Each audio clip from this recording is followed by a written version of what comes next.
This is not a rant against cheerleading. That's a legitimate sport played by elite athletes, men and women, who are worthy of admiration for their daring and skill. There might even come a day when cheerleaders are competing for gold, silver and bronze at the Olympics. None of which has anything to do with what happens on the sidelines of an NFL or NBA game. Those are scantily clad performers are often leered by fans, or, as we're learning, perhaps even worse. This could not be further from the truth, said Savannah Parrott, an 11th grade cheerleader at Newott High School in Colorado. Cheerleaders are athletes. We compete in local, state, national and international competition and are evaluated on the difficulty of our routines, including advanced tumbling passes and intricate stunt sequences. If the NFL and NBA wanted to have cheerleaders, she went on to say, wise beyond her years, I have no doubt that qualified athletes would be honored to represent our sport. That's not what the NFL and NBA want, of course. They're looking for attractive dancers showing lots of skin, apparently in the belief that sex is one of the best ways to keep fans entertained beyond the product on the field or court. And, according to a report by the New York Times, cheerleaders from Washington's NFL team were forced to play an even seedier role behind the scenes. During a 2013 trip to Costa Rica, they alleged their passports were collected, they were asked to go topless for a calendar photo shoot that included male spectators, and they served as escorts for sponsors at a nightclub. The cheerleaders quoted in the report spoke on condition of anonymity because they signed confidentiality agreements.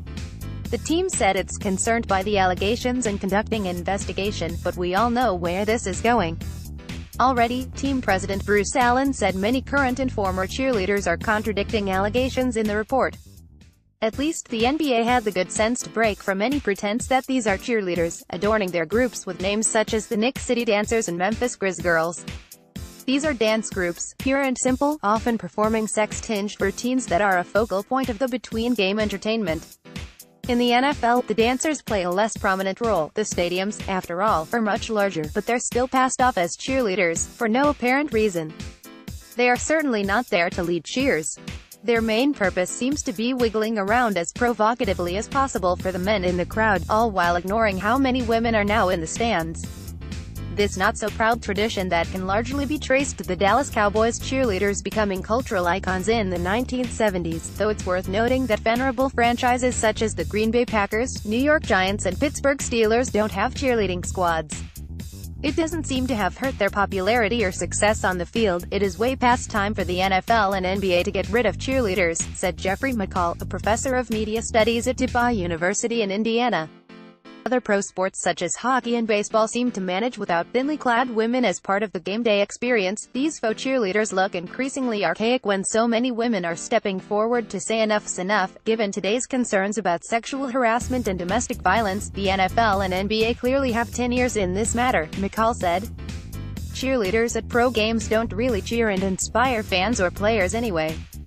They're simply ornaments. That should be offensive to all of us, but especially those who are actual cheerleaders. Tens of thousands of athletes participate in this rapidly growing sport at competitions around the United States, which prompted Disney to build a new 8,000-seat arena at its Wide World of Sports complex in Florida for those type of events. In 2016, the International Olympic Committee even recognized cheerleading as a provisional sport, the first step toward possibly claiming a spot at the Summer Games. Of course, cheerleading also serves as a complement to sports such as football and basketball. That's just fine, too. It is called cheerleading because their role is to lead the crowd in cheering for the team, said Shauna McDonald, assistant director of the gender. This, I think, can still be a positive and interesting purpose. Cheering is part of the ritual of sport, especially in North America, and having people to pep up the crowd and lead the cheers is a good thing. We know that this doesn't require cheerleading to look exactly as it does, because bands and pep squads also serve in these roles. In order for the culture of cheerleading to change, however, there would have to be some sweeping cultural shifts. There's no sign of it happening in the NFL or NBA. Time's up for cheerleaders or dancers of whatever you want to call them.